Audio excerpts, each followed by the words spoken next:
In recent weeks, the debate over federal intervention in local crime has intensified across the United States. The federal government, headquartered in Washington, D.C., has been considering new strategies to address rising crime rates in major cities. One such strategy involves deploying military vehicles and personnel to urban areas, a move that has sparked both support and controversy.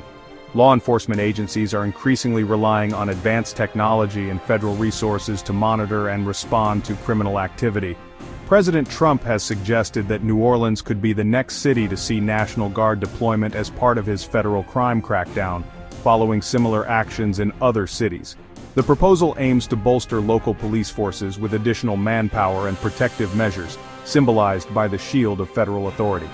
Police officers on patrol are expected to work closely with National Guard units, sharing information and coordinating efforts to reduce crime. Community events like National Night Out highlight the importance of collaboration between law enforcement and residents in keeping neighborhoods safe. In New Orleans, local police have faced significant challenges, prompting calls for additional support from federal agencies.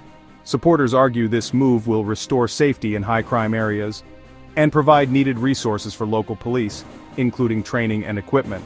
However, warnings have been issued about the potential risks, with some fearing that increased federal presence could lead to unintended consequences.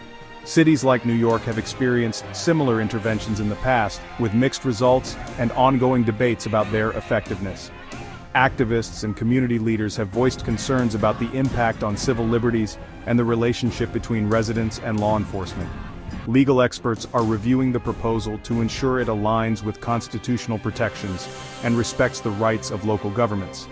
But critics warn it threatens local authority and could escalate tensions between federal forces and communities, especially in areas with a history of mistrust.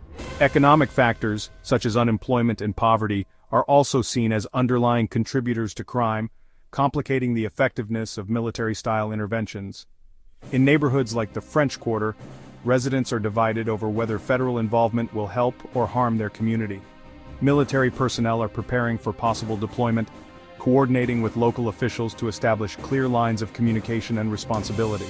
The legal system will play a crucial role in overseeing these operations, ensuring that justice and due process are maintained. Crime statistics show mixed results from previous federal interventions, raising questions about effectiveness versus constitutional concerns and the long-term impact on communities. Convoys of military vehicles have become a familiar sight in cities where the National Guard has been deployed, symbolizing both security and controversy. Soldiers in combat gear are trained to respond to a range of situations, but their presence in civilian areas remains a point of debate. Behind the scenes, officials work in modern offices to coordinate logistics, gather intelligence, and plan joint operations. Communication between military and police leaders is essential to avoid misunderstandings and ensure public safety.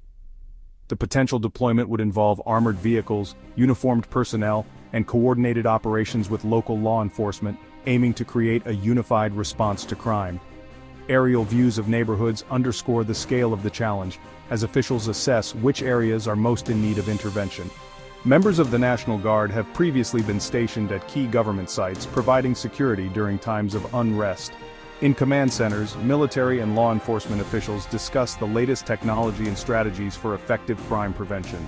The American flag serves as a reminder of the values and freedoms at stake in this ongoing debate over public safety and federal power. Is this necessary protection or dangerous federal overreach? The answer may depend on how these policies are implemented and received by the public. News headlines continue to track developments as lawmakers, law enforcement, and citizens weigh the potential benefits and risks. The presence of armed soldiers in American cities is a powerful image, raising important questions about the future of policing and civil-military relations. National Guard members are trained to serve both their country and their communities, but their role in domestic affairs remains controversial. As the debate continues, Americans are left to consider the balance between security and liberty in a changing world.